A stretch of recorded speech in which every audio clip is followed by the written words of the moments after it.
ఓం నమః శివాయ.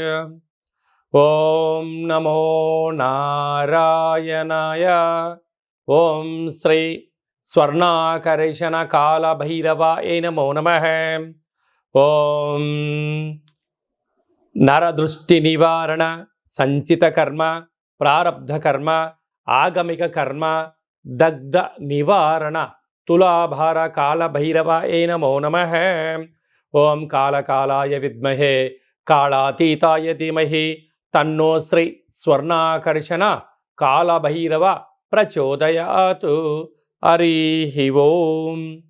మా ఛానల్కి స్వాగతం. చూస్తున్న వీక్షకులకు ప్రేక్షకులకు ప్రియ కాళభైరవ భగవద్బంధులకి స్వాగతం పలుకుతూ మమ్మల్ని ఎంతగానో ఆదరిస్తూ ఉండబడినటువంటి ప్రియ సోదర సోదరీమణులకు, ఆధ్యాత్మిక వ్యక్తులకు, జ్యోతిష్య అభిమానులకు, సనాతన ధర్మ సంరక్షకులకు అందరికీ కూడా కార్తీక మాస అమావాస్య శనివారం ఆదివారంతో కూడుకున్న అమావాస్య సందర్భంగా ఎలాంటి విధి విధానాలు పాటించాలో ఈ వీడియోలో సవివరంగా సంపూర్ణంగా తెలుసుకుందాం.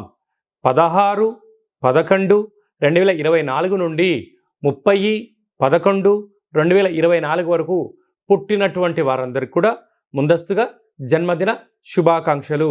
గతంలో వివాహం చేసుకున్న వారికి వివాహ వార్షికోత్సవ శుభాకాంక్షలు.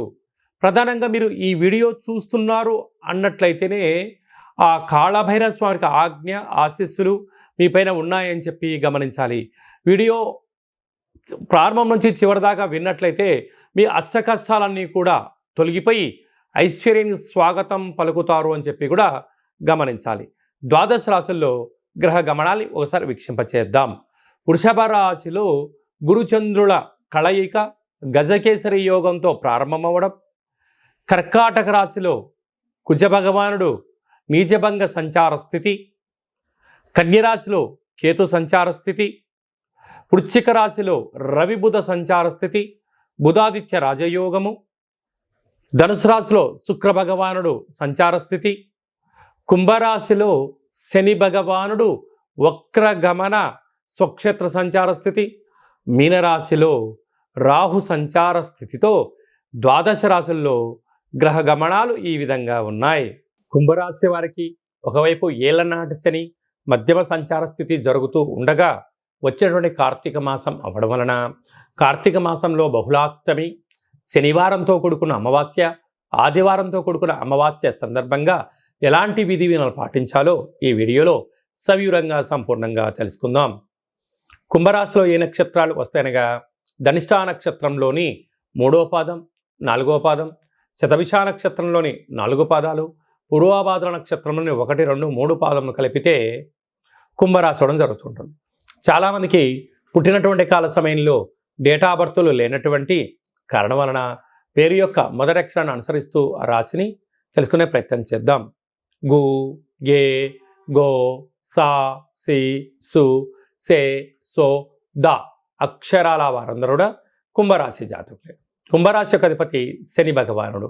కుంభరాశిలోనే స్వక్షేత్ర వక్ర గమన సంచార స్థితి ఉండడం, 2వ స్థానంలో రాహు సంచారం చేయడం, అర్ధాష్టమ గురు సంచార స్థితి కారణం వలన గ్రహాలు అనుకూలంగా లేనప్పుడు విందులని, వినోదాలని, పొగడ్తలకు వెళ్ళడం, ఆడంబరాలకు వెళ్ళడం, ఆవేశానికి వెళ్లకుండా మౌనం, ధ్యానం, ఏకాగ్రత, మెడిటేషను, పక్షులకు, ఆవులకు ఆహారాన్ని దానం, ధర్మాన్ని చేయడం వలన రుణ సమస్యలు, రోగ సమస్యలు, శత్రు సమస్యలు దూరం అవుతాయని చెప్పి గమనించాలి.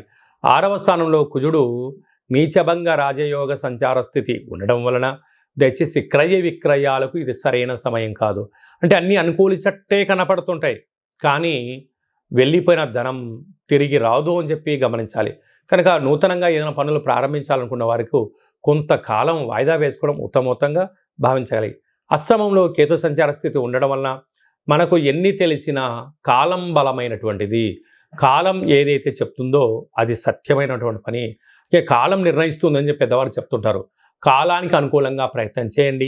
ఆరోగ్యాన్ని, ధనాన్ని, సమయాన్ని కాపాడుకునే మౌన ప్రయత్నం చేయండి. రాజ్యస్థానంలో బుధాదిత్య రాజయోగం ఉండడం వలన ప్రభుత్వ అధికారులతో సత్సంబంధాలుగా ఉండడం వలన ప్రభుత్వ ఉద్యోగం ప్రయత్నం చేసేవారికి చాలా మంచి కాలము.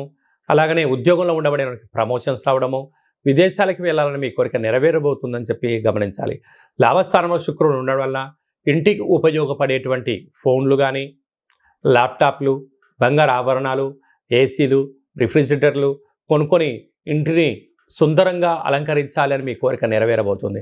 ఇంకాను మీరు గ్రహదోషం తొలగి శని యొక్క ప్రభావం తొలగాలి అన్నట్లయితే మనకు ఇది అయ్యప్ప స్వాముల యొక్క సీజన్ కావడం వలన వారందరూ నలుపు వస్త్రాలు ధరించింటారు కనుక వారితో ఇంట్లో పూజ చేయించుకోవడం కానీ, యథాశక్తిగా వారికి ఆహార ప్రసాదాన్ని వీక్షణకు ఏర్పాటు చేయడం వలన కర్మ నివారణ కలిగి గ్రహయోగం కుంభరాశి వారి సొంతం అవుతుందని చెప్పి గమనించాలి.